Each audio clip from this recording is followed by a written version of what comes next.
미국의 유명한 3대 증권회사가 있습니다. 밸류라인 들어보셨죠? 그 다음에 메릴 린치, 그 다음이 EF 허튼이라는 그 3대 증권사들이 있습니다. 그리고 또 유명한 투자가도 있죠. 웰치라는, 많이 들어보셨죠? 그 돈 많이 버는 법에서 재테크하는 법, 주식 투자하는 법에서 유명한 웰치라는 사람이 있습니다. 그 웰치라는 투자자가 투자를 할 때 하나의 원칙이 있다고 합니다. 다름 아닌 EF 허튼, 그 다음에 메릴 린치, 밸류라인, 이 세 곳의 증권 애널리스트들이 추천하는 종목이 아닐 경우에는 절대 투자하지 않았다고 하는 것입니다. 두 군데만 추천하고 한 군데는 추천하지 않았다. 그러면 그것도 투자하지 않는 것입니다. 바로 넣었던 돈도 뺐다고 하는 것이죠. 무슨 말입니까? 그들의 말을 이 웰치라는 사람은 귀담아 들은 것이죠. 네. 오늘 우리가 묵상할 이야기는 주식이나 투자 포트폴리오에 관한 그런 얘기가 아닙니다.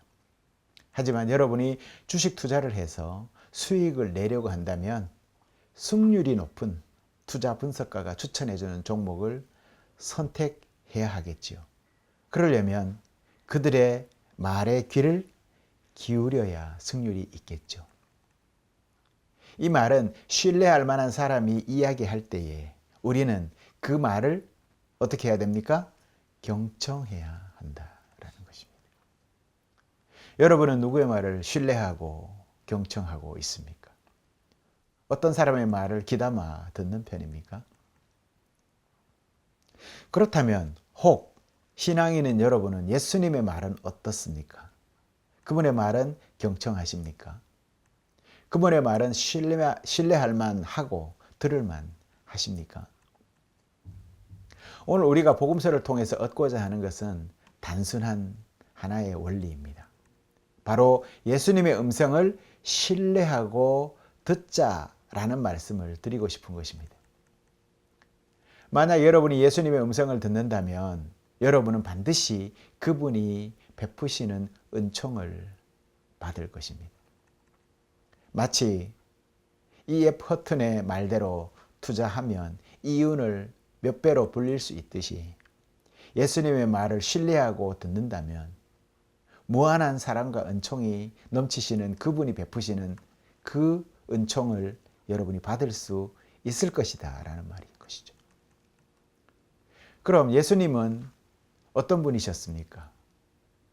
그분의 말씀을 신뢰할 만 하십니까? 그분의 삶을 되짚어 보겠습니다. 그분은 베들레헴에서 태어났습니다. 그리고 나사렛에서 자랐습니다. 30살쯤에 요단강에서 세례를 받으시고 갈릴리에서 사역을 시작하셨죠.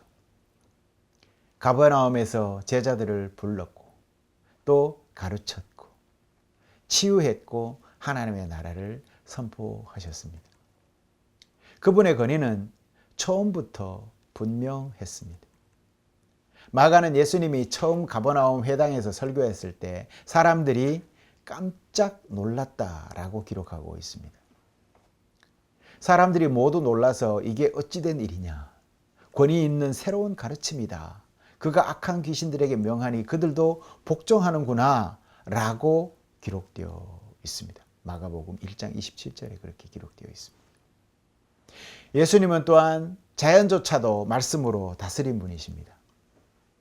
갈릴리 호수에서 폭풍이 몰아칠 때 제자들은 공포에 떨면서 주무시던 예수님을 깨웠죠.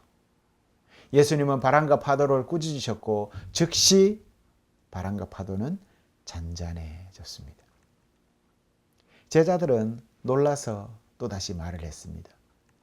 이분이 도대체 누구이기에 바람과 물도 순종하는가?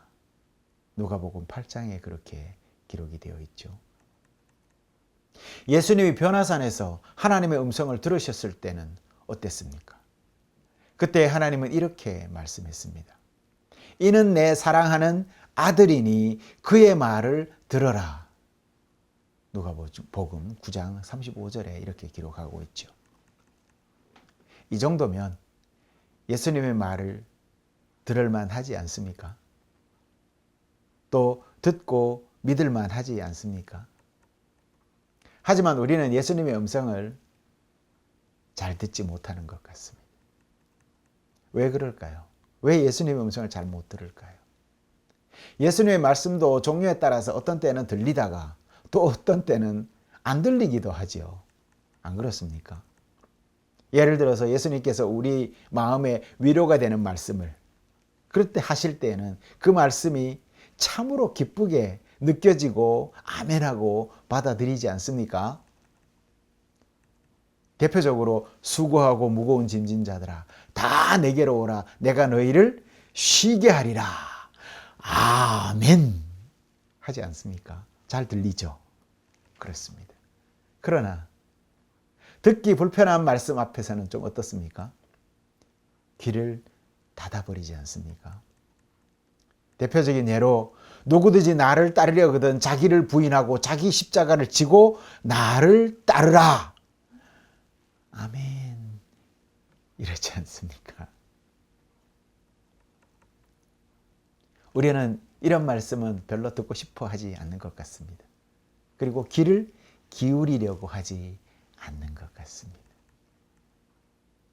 제가 영성의 샘을 집필하면서 경험하는 저의 내면을 고백해 보면 이런 경험을 자주 합니다. 예를 들어서 묵상 말미에 버바팀이라는 그 대화록을 작성을 할 때 너는 모든 것을 버리고 모든 재물을 형제들과 나누고 모든 것을 포기하고 낮아지고 왼뺨을 대고 이런 말씀이 주어질 때면 참으로 이 글을 이대로 적어도 되는가?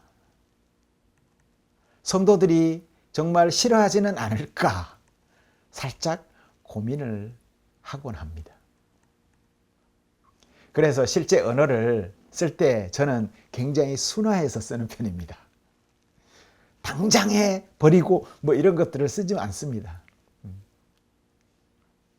그래서 순화해서 그렇게 적은 적이 몇 번 있습니다. 그리 우리는 예수님의 말씀을 어떻게 합니까? 내 좋은 대로 취사 선택한다 라는 거지요. 여러분 안 그렇습니까? 그리고 또 하나는 우리는 예수님의 말씀을 우리 방식대로 해석하려는 그런 경향이 있어요. 어떻습니까? 예수님이 이 땅에 재물을 쌓아두지 말아라 라고 마태복음 6장 19절에서 말씀했죠. 그럴 때 우리는 주님이 말씀하신 이거는 저축이나 투자 자체가 아니라 재물에 집착하지 말라는 뜻이야 라고 내가 해석해버리지 않습니까? 좀 그럴듯하지 않나요? 제 해석이. 어떤 쪽을 믿고 싶습니까? 제 해석을 더 믿고 싶어지죠. 이렇게 예수님의 말씀을 내가 원하는 방식대로 바꿔서 해석한다면 여러분 어떻게 될까요? 결국 우리 마음대로 만든 편리한 예수님만 남게 될 것입니다. 그리고 그 편리한 예수님은 결코 우리를 변화시키거나 구원하지 못할 것입니다. 그렇다면 어떻게 하면 예수님의 말씀을 온전히 들을 수 있을까요? 여러분 어떻게 하면 들을 수 있습니까? 이제 이번 주 수요일이 제2의 수요일입니다. 그때부터 사순절이 시작이 됩니다. 다가오는 사순절 동안 영성의 샘에서 주어지는 복음서를 여러분 천천히 그리 여러분의 삶 가운데서 실천하며 읽어보시기 바랍니다. 예수님의 말씀을 하나하나 곱씹어 보시기 바랍니다. 그리고 단순히 읽는 것에서 그치지 말고 그 말씀을 삶에서 실천해 보십시오. 처음에는 그 말씀이 불편할 수도 있습니다. 하지만 시간이 지나면서 그 말씀이 우리 삶에 스며들 것입니다. 사도 바울은 이것을 그리스도로 옷 입는 것이라고 말하고 있습니다. 그걸 골로새서 3장 12절에서 그렇게 얘기하고 있어요. 처음에는 그 옷이 어색하게 느껴질 수도 있습니다. 하지만 계속해서 입다가 보면 그 그리스도의 성품이 우리의 것이 되는 것이지요. 마치 한 나라의 왕자가 가면을 쓰고 자기 사랑을 찾아서 떠났던 그 동화처럼 말입니다. 한 왕자가 있었습니다. 한 나라에. 그는 이웃 왕국의 아름다운 공주를 매우 사랑했습니다. 하지만 자신의 외모가 너무 흉측해서 공주가 자신을 싫어할까 봐 두려워했다고 합니다. 어느 날 왕국의 제단사가 말을 했습니다. 내가 당신을 위해서 멋진 가면을 만들어서 선물을 해드리겠습니다, 왕자님. 그 가면을 쓰고 공주를 만나십시오 라고 했습니다. 그래서 공주는 그를 보고 첫눈에 반해버립니다. 시간이 흐르고 공주는 왕자에게 말을 합니다. 당신의 진짜 모습을 저에게 보여주세요. 왕자는 두려웠습니다. 하지만 조심스럽게 자신의 가면을 용기를 내어서 벗었습니다. 그러나 놀랍게도 공주는 여전히 그를 사랑하고 있었습니다. 왕자가 거울을 보니 그의 얼굴은 이미 그 옛날의 자기 얼굴이 아니라 가면과 똑같이 멋진 얼굴로 변해 있었던 것입니다.